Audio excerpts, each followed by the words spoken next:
Alright guys, this is going to be the coverage portion of my B-gap scheme out of the 3-4 even formation. Now, this is already a phenomenal blitz since we're typically rushing 3 people. To make it a coverage defense is kind of tricky because, once again, we're already rushing 3. So, the one thing that I felt that we really needed to do to make this an actual blitzing scheme is we had to find a way to not have to blitz that outside linebacker on the right. A lot of the times when you are hitting your opponent with the same blitz over and over again, what they will do is they will try to flood the area of the field that the blitz is coming from. So in this case, they would be trying to flood the right side of the field, knowing you don't have enough people over there to guard all the routes. Well, we're going to counter that with this, and with this, I mean, we're not going to be blitzing that outside linebacker. As you see right here, he's in coverage. We still get the same B-gap pressure, and now we are only rushing 2 people. The way that we're going to do this is we are going to bluff blitz the middle linebacker on the right, and we are going to manually play on the blitzing linebacker on the left. Now, you don't have to manually play on that blitzing linebacker on the left. However, it is best because you don't want your team to get pancaked if they run. So as you see, the pressure still comes in. This was out of cover 2. We'll go ahead and show you the setup. So you're going to base the line, press, crash the D-line down after they set. Spy, defensive end on the left again. Move this guy out to make it look like we're blitzing him. You then want to bluff blitz the middle linebacker on the right. And then take this guy that is blitzing, move him back, I don't know, 3 to 5 steps, and hold the left trigger. And what'll happen is you see you still get the same pressure. We are now just rushing 2 people. Go back to it here. This is going to open up not only the ability of what we can cover, but now our users on the left side, we have everybody guarded on the left. We still have the spy in case they pick up the blitz and try to roll out. And since this is 2-man under right here, we could get creative with the safeties. You could put them in flats, purples, pretty much whatever you want to do. So once again, that was cover 2. So what my normal setup is to the 2-man under is I will do something like this. I will flat both of my safeties, and then I will be the guy responsible for lurking the deep middle of the field.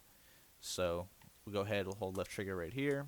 So you see the pressure still comes in, and then it's my responsibility to, as I mentioned, lurk deep because everything else is going to be guarded. This was a concept made famous at one of the earlier tournaments. I think Mo was the one that actually won the tournament. Scuba Jake was the one that is claiming this defense. I don't know how you really claim a coverage defense, but it is what it is. That's what they ran, and the reason that they run it is because it is very hard to pass on, because the areas of the field that are typically open against man coverage are corners, and flats from the safety position are going to shoot down and play those corner routes, as well as any drags or crossing routes that are going from left to right or right to left, vice versa. So as long as you have good user, you can lurk deep, then you don't have to really worry about anything, because everything should be boxed. Now, the man coverage is not going to be as tough as, say, the dime that they were running, but they also don't have the ability to get pressure like this. So you can mix it up for sure. I love this setup right here, just to mix in. It's not my base setup by any means. I feel that the linebackers can get beat. So it is what it is. When I do run the 2-person setup, I do like to use the cover 2 as my base. And the reason I like the cover 2 better is because now there's really nothing open. Because as you'll see right here, with my typical blitz scheme, I'm going to have 3 yellows, 2 flats, and 3 people deep. So it's going to be very difficult to pass the ball on this look right here. So even if the pressure does get picked up, as you saw right there, there's really going to be nothing open, because we do have coverage everywhere. So we'll go ahead, we'll try it again. And once again, this is my typical look that I do out of it. And it's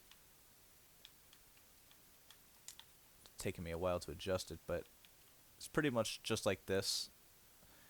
What I will essentially do instead of blitzing is I'll essentially play this yellow zone over here. And that's it. So go ahead, blitz comes in screaming, and we have coverage all over the field. So that's it for my coverage portion. Every once in a while I will run cover 4. It is not something I run heavily, but I'll go ahead and I'll show you what I like to do when I'm running cover 4. So with the cover 4, the areas of the field are really going to be open, I guess, in the flats. So what I'll do is I'll put both my guys, I'll yellow zone both of these guys. You can't do it by bluff blitzing him, but you can yellow this guy right here, and then I will guard the flats over here on the left. Like I said, it's not something I run a lot, but it is something that I use every once in a while. So if I'm lurking over here, you'll see that there's really going to be nowhere for them to throw, especially right away. So if the pressure comes in, you're golden. If it doesn't, you might have a bit of issues. But if you don't want to do that, you can leave it how it is, and then essentially you play the yellow right here, allowing the middle linebacker to guard the flats.